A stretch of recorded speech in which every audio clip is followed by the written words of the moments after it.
যার তার কাছে নৈদ্য সৈদ্য লেখা জানে না, পড়া জানে না, জিন্দেগিতে কোরআন শরীফ শুদ্ধ করে পড়তে পারে না, বোমা মারলে ব্যাটের ভিতরে তো আলিফ বেরোয় না, সে শুদ্ধ করে কোরআন শরীফ পড়তে পারে না, একটু অনুবাদ করা দেখে, একটু অনুবাদ দেখে নিজেকে দিয়ে একটা দল খাড়া করে, নিজে একটা মত প্রকাশ করে, আর তার সাথে মানুষকে জোড়ানোর চেষ্টা করে।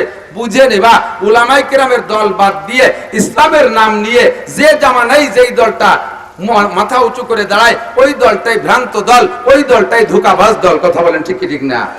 ও দোস্ত, আমরা এদেশে এখনো নামাজ পড়ি আলেমদের পিছনে না, নামাজ পড়ি কার পিছনে? আলেমের পিছনে। যে আলেমের কিরাত শুদ্ধ আছে তার পিছনে নামাজ পড়ি।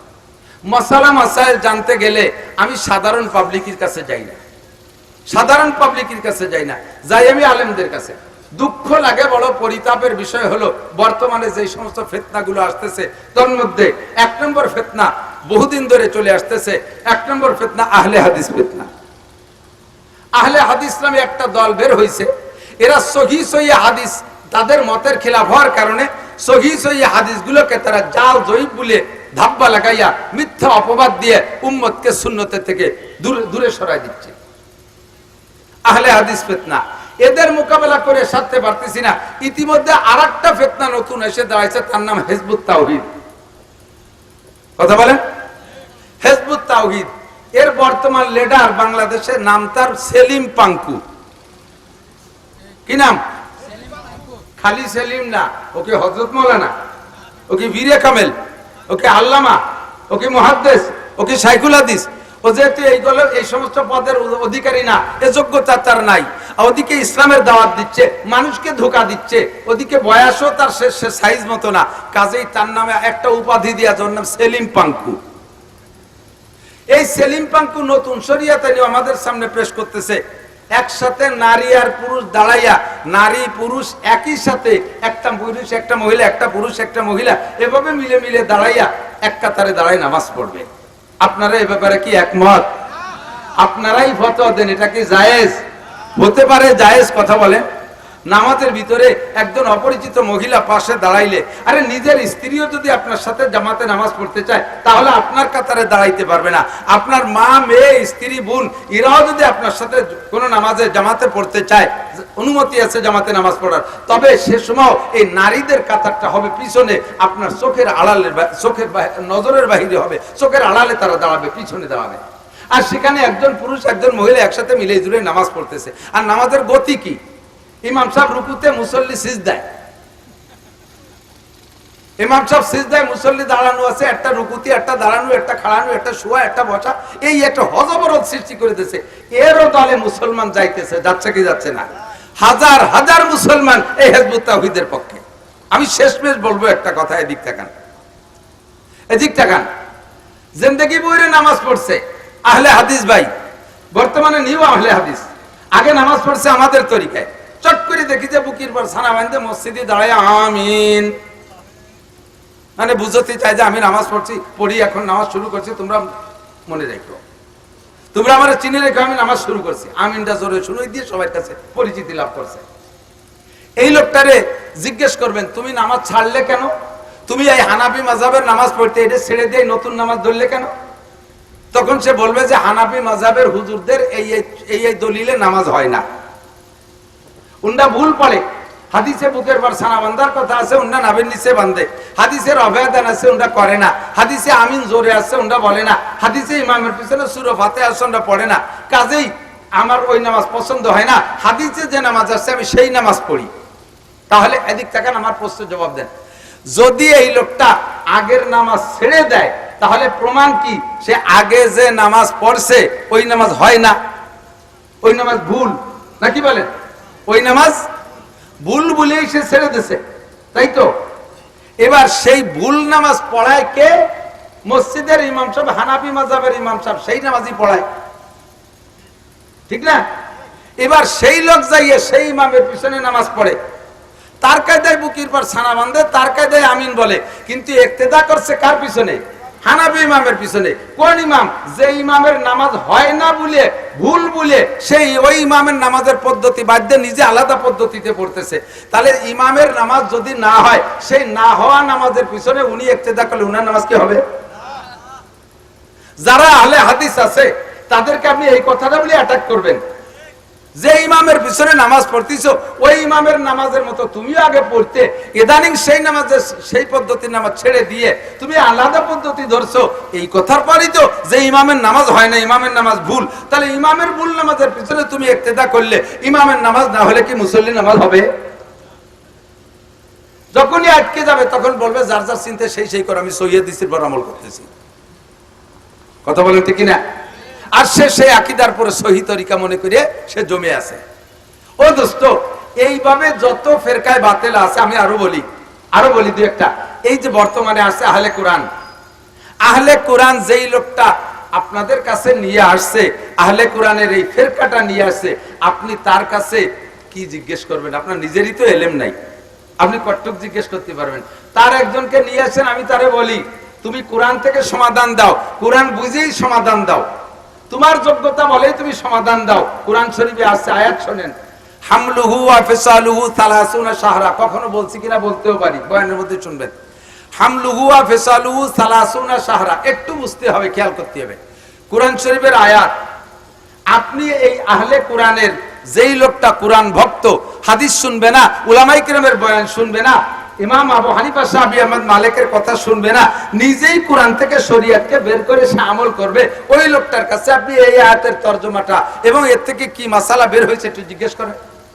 আয়াতটা মনে রাখবেন, ওয়া হামলুহু ওয়া ফিসালুহু 30 শাহরা, একটা আয়াত। যদি এটা মনে না থাকে তাহলে আপনি বলবেন ইযা কুনতুম ইলা সলাতি ফাগসিলু উজুহাকুম ওয়া আইদাকুম ইলাল মারাফিক ওয়ামসাহু বিরুসিকুম ওয়া আরজুলাকুম ইলাল কাবাইন। এই আয়াতের ভিতরে আল্লাহ তাআলা ওযু বলেছেন, ওযুর পরিমাণ বলেছেন, কোন অঙ্গ কতটুকু ধুইতে হবে। তুমি এই আয়াতের থেকে কোরআন তো তুমি কোরআন বলা, কোরআন বোঝো, এই আয়াতের থেকে তুমি ওযুটার মাপ বলে দাও যে হাত কতটুকু দেবো, মুখ কতটুকু ধৌত করব, আমি মাথা কতটুকু মসে করব, পাও কতটুকু মসে করব। তুমি এই আয়াতের তরজমা থেকে আমাকে বের করে দেখাও, তুমি তাহলে কোরআন। ইনশাআল্লাহ আপনাকে দুকা দিয়ে বুঝাই দিতে পারে, ডেকে নিয়ে আসবেন আমাদের কাছে। এই জন্য আমি বলি, আপনারা সাধারণ পাবলিক চলে গেছেন, বহু মানুষ যাদের জানার দরকার ছিল কথাগুলো, যাদের কাছে এই বিভিন্ন ফেরকায় বাতেলা আইসা নতুন দাওয়াত দেয়, আমার দিক, যাদের কাছে ফেরকায় বাতেলা গুলো নতুন দাওয়াত দেয় আর এত সুন্দর করে আপনাকে বোঝায় যে আপনি হেরে দুর্বল হয়ে যাচ্ছেন, তারটা খাইতে বাধ্য হচ্ছেন, আপনি এই মুহূর্তে দ্রুত সিদ্ধান্ত নেবেন যে বাবা আমারে বুঝোস না, আমারে বাদ দে। আমাদের এলাকায় মৌলানা লিয়াকত সাহেব, মৌলানা ইসমাতুল্লাহ কাসেমি সাহেব, মৌলানা মুফতি আব্দুল কাইম সাহেব, মৌলানা সাইফ মাহমুদ সাহেব, মুফতি আব্দুল গফফার সাহেব, আমাদের এলাকার ইন্দ্রাই বক্তা মৌলানা নাসির সাহেব আমাদের সাথে থাকে। এই বড় বক্তা কয়জন রে তোর কথাগুলো বুঝাই দে, ওই কয়জন যদি তোর দলে চলে যায় তাহলে তোর আর এই মাঠে মাঠে খয়রাত করে বেড়ানো লাগবে না, ফেরিয়ে বেড়ানো লাগবে না। ওই কয়জনের সামনে লাখ লাখ মানুষ থাকে, ওরা এক মাঠে বলে দিলি তোর বাংলাদেশ ফাতা হয়ে যাবে। এই কথাটা বলতে পারবেন না? আপনি এত তাড়াতাড়ি তার কথা কেন খান? আপনি কি মনে করেন যে আমরা উলামায়ে কেরাম এ নিয়ে ভাবি না? আপনি কি মনে করেন যে আমরা মাদ্রাসায় পড়ি, খালি আমরা মাদ্রাসায় পড়ি আর পড়াই খালি কোরআন শরীফ আর রিডিং পড়াই, এর ভিতরে আমরা ডুবোই না? আমি আপনার ছোট্ট করে শিখাই দিয়ে দিক তাকান, এই মতানৈক্য সে কিভাবে সারবে? যে আচ্ছা আমি পড়েছি ওইটার একটু আপনাকে আংশিক তর্জমা বলে দেই, তাহলে আপনি একটু ঝগড়া করতে পারবেন, আপনার একটু বুঝ হবে। এদিক তাকান, এই আয়াতের ভিতরে বলা হয়েছে, আমার দিক তর্জমা বোঝা যাচ্ছে তো? এদিক তাকান, লোক এলোমেলো ভাব দেখে আমি বারবার খালি ডাকতেছি, বেশিক্ষণ না, পিসা হুজুরকে স্টেজে নিয়ে আসেন। সবাই এখন বিরক্ত হয়ে গেছে, মাঠ খালি হয়ে গেছে। এ সময় আর আজকে আমাদের অস্ত্র বহু শুনছে, যে ওয়াজ শুনতে আসে সে ওয়াজ সহ চলে গেছে মাঠ খালি। এখন আমার দিক, হামলুহু ওয়া ফিসালুহু 30 শাহরা, আয়াতের তরজমা শুনেন আগে। গর্ভধারণ করা এবং বাচ্চাকে দুধ থেকে বিচ্ছিন্ন করা। হামল মানে গর্ভধারণ, ফিসাল মানে বাচ্চাকে দুধ থেকে বিচ্ছিন্ন করা। কয়টা কথা, কয়টা মাসালা? গর্ভধারণ করা, বাচ্চা গর্ভধারণ করা এবং বাচ্চাকে দুধ থেকে গর্ভের পরে, গর্ভ ডেলিভারির পরে দুধ থেকে বিচ্ছিন্ন করা। এই দুইটা মাসালা আল্লাহ আগে সুরকি হেডলাইন রাইখা, শিরোনাম রাইখা তার পরিমাণ বলে দিচ্ছেন 30 শাহরা। এক কথায় খেয়াল করছেন? পরপর হামলুহু গর্ভধারণ করা, অফিসালুহু এবং দুধ থেকে বিচ্ছিন্ন করা, এরপরেই আসছে টাইম বলে দিচ্ছে 30 শাহরা, 30 মাস। কয় মাস? 30 মাস। আমার বক্তব্য শুনে থাকলে ইনশাল্লাহ তার মধ্যে দুই রকমই বয়ান করা আছে, কে কতটুকু মনে রাখছেন আমি জানি না। আজকে আমার এই কথার ভিতর থেকে কি বলছেন যে গর্ভধারণ করা এবং বাচ্চাকে দুধ থেকে বিচ্ছিন্ন করা, দুইটা কথা বলার পরে আল্লাহ একবারে টাইম বলে দিয়েছেন 30 মাস। 30 মাস মানে 2.5 বছর। 30 মাস মানে, এবার আপনারা ফতোয়া দেন, আহলে কোরআন আপনি ফতোয়া দেন, এই 30 মাস কি প্রত্যেকটা এক একটার জন্য যে গর্ভধারণ করবে 30 মাস আর দুধও খাবে 30 মাস এরকম, নাকি দুইটা মিলে 30 মাস? বোঝে নাই রে, একটু ক্লাসের মতো বুঝতে হবে বাবা। আবার গর্ভধারণ করবে, গর্ভধারণ করা অর্থাৎ বাচ্চা পেটে রাখার টাইম এবং ভূমিষ্ঠের পরে দুধ খাওয়ার টাইম, এই দুইটা টাইম কত? 30 মাস। দুইটা টাইম কত? একবারে বললেন 30 মাস। এবার আপনি ফতোয়া দেন আহলে কোরআন, কোরআন থেকে আপনি ফতোয়া দেবেন, হাদিসের মধ্যে আপনি জাতি পারবেন না। বলেন আপনি ভাগ করে দেন টাইম, এ জায়গা টাইম ধার্য করেন কি দুইটা মিলে 30 মাস 2.5 বছর, না প্রত্যেক এক একটার জন্য 2.5 বছর? আপনারাই দুই ভাগ হয়ে যাবেন, এই জায়গা দাঁড়াইয়ে দুই ভাগ হয়ে যাবেন। এক দল কয় দুইটা মিলে 30 মাস, আর এক দল কয় না প্রত্যেকটার জন্য 30 মাস 2.5 বছর। কয় যে না 2.5 বছর, পেটেও 2.5 বছর, আবার দুধও খাবে 2.5 বছর। এটা তো সম্ভব না। 2.5 বছর দুধ খাইতে পারে, কিন্তু পেটে তো 2.5 বছর থাকা সম্ভব না। 9 মাসের পরে কয় মাস আর কয় মাস? 10 মাস আর 20 মাস। এই যে সুন্দর একটা ভাগ হয়েছে, জানি যে জীবন ভরে পেটে থাকে 10 মাস, এই ভাগটা 10 মাস পেটের জন্য আপনি ভাগ করলেন কোন দলিলে? কোন দলিলে? এটা তো কোরআন শরীফ থেকে বলবেন। ও আহলে কোরআন তুমি এবার ভাগ করো। যদি ইনসাফি ভাগ করি, ন্যায় নীতির ভাগ, সমান হারে ভাগ করি, ইনসাফি বন্টন, ইনসাফি বন্টন, পেটেও থাকবে 15 মাস, দুধও খাবে, সমান ভাগ, ইনসাফি বন্টন করলে। আমি কোরআন পড়ি তো কোরআন দিয়ে বুদ্ধি দিয়ে, আমার বুদ্ধি দিয়ে কোরআন বুঝবো। তাহলে পেটে 15 মাস, কিরা কয়দিন থাকছেন? 8 মাস, 9 মাস, 10 মাসের পরে একদিন বেশি হয়ে গেলে 14 পাল্লা পরীক্ষা করিয়ে তারপরে ডাক্তারে কইছে যে বাঙ্গিছে, বিসি বড় হয়ে গেছে, সিংকাটি বাই দিতে হবে, অপারেশন করতে হবে, সিজার করে বের করে। কথা কোন ঠিক না? 15 মাস পর্যন্ত অপেক্ষা কয় মহিলার দিয়ে করাইছেন জিন্দেগিতে কোন আছে এরকম? তাহলে এইটা ইনসাফি বন্টন না, সমান ভাগ করবেন, এটা ইনসাফি বন্টন ছিল, কিন্তু তাতে মেলে না, বাস্তবতার সাথে মিল যায় না। তাহলে কি করা যায়? এবার আমি ভাগ করব কিভাবে? এখন ইমামে আবু হানিফা রাহমাতুল্লাহ আলাইহি উনি বলেন দুইটা মিলে 30 মাস। বুঝেন? দুইটা মিলে 30 মাস। ইমাম শাফি রাহমাতুল্লাহ আলাইহি বলেন দুইটা মিলে 30 মাস না, প্রত্যেক এক একটার জন্য 30 মাস 2.5 বছর।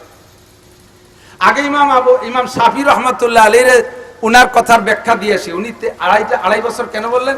যখনই উনি বলছেন যে দুইটা প্রত্যেকটার জন্য 2.5 বছর, পেটেও থাকতে পারবে 2.5 বছর, দুধও খাবে 2.5 বছর। তো দুধ 2.5 বছর খাওয়া না 5 বছর খাক। অনেক বাচ্চা আছে যে বাছুরির মতো দৌড়ে বেড়ায় আর মারে দাবড়ায় ধরিয়ে চামচ রেখে মা একটু দে, একটু খায়, 3, 4, 5 বছর পর্যন্ত দাবড়ায় খায়, ওটা আমরা বাদ দিলাম। কিন্তু পেটে থাকা 2.5 বছর, এইটা কতটা সম্ভব?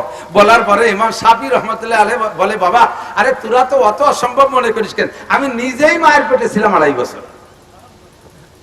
ইমাম শাফি নিজে মায়ের পেটে 2.5 বছর ছিলেন।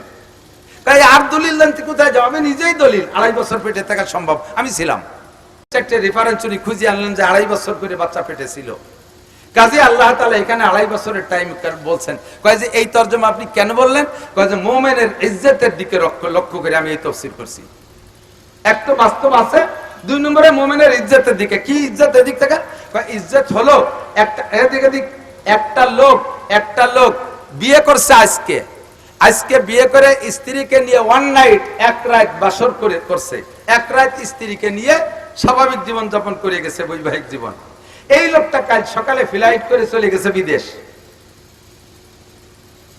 2.5 বছরের ভিতরে যদি ওই লোকটা বিদেশের থেকে আসার আগে 2.5 বছরের মধ্যে যদি এই মহিলাটা একটা বাচ্চা ডেলিভারি করে, এই বাচ্চাটাকে বৈধ বলতে হবে, এই বাচ্চাটা হালাল। এর সম্পর্কে তোমরা কটূক্তি করতে পারবে না। আল্লাহ বলেছেন হামলুহু ওয়া ফিসালুহু, প্রত্যেকটা পেটে রাখা এবং দুধ থেকে বিচ্ছিন্ন করা উভয়টার জন্য 2.5 বছর করে সময়। কাজেই এই বাচ্চা তার তার কি বলে ওই বিদেশি পুরুষের মানে যে ছেলেটা বিয়ে করে গেছে তারই বৈধ সন্তান, সে একটা স্ত্রী কিনে ঘর করে গেছে, ওই রাত্রে গর্ভধারণ করে গেছে, বাচ্চা পেটে রয়েছে 2.5 বছর। এটি ধরে নিবা মুমিনের ইজ্জতের দিকে তাকাইয়া। ইমাম শাফি রহমাতুল্লাহ আলাইহির ফয়সালা এরকম। ইমাম আবু হানিফা রহমাতুল্লাহ আলাইহি বলেন, আমিও ইজ্জতের দিকে তাকাইয়া আমার ব্যাখ্যা বিশ্লেষণ কোরআন থেকে আমি বের করছি। পেটে থাকবে আল্লাহ পাক রব্বুল আলামিন। ইমাম শাফি বলেন যে আল্লাহ পাক সর্বোচ্চ টাইম বলছেন যে বাচ্চা পেটে থাকার সর্বোচ্চ টাইম 2.5 বছর, তবে সর্বনিম্ন টাইম কতটুকু? ইমাম আবু হানিফা বলেন আল্লাহ তাআলা এই আয়াতের ভিতরে বাচ্চা পেটে থাকা এবং বাচ্চাকে দুধ থেকে বিচ্ছিন্ন করা সর্বনিম্ন টাইম, সর্বকম টাইমটা আল্লাহ তাআলা বয়ান করেছেন। সেটা হলো যে বাচ্চা পেটে থাকার সর্বনিম্ন টাইম 6 মাস। কয় মাস? 6 মাসের ভিতরে যদি একটা বাচ্চা, একটা মহিলা যদি একটা বাচ্চা ডেলিভারি দেয়, তাহলে ওই বাচ্চাটা সম্পর্কে, মহিলা সম্পর্কে কেউ কটূক্তি করলে, যদি কেউ মন্তব্য খারাপ করো, খারাপ ভাষা দাও, তাহলে তাকে হদ্দে কযব, তাকে অপবাদের শাস্তি গ্রহণ করতে হবে। 6 মাসের পরে যদি একটা বাচ্চা দেয়,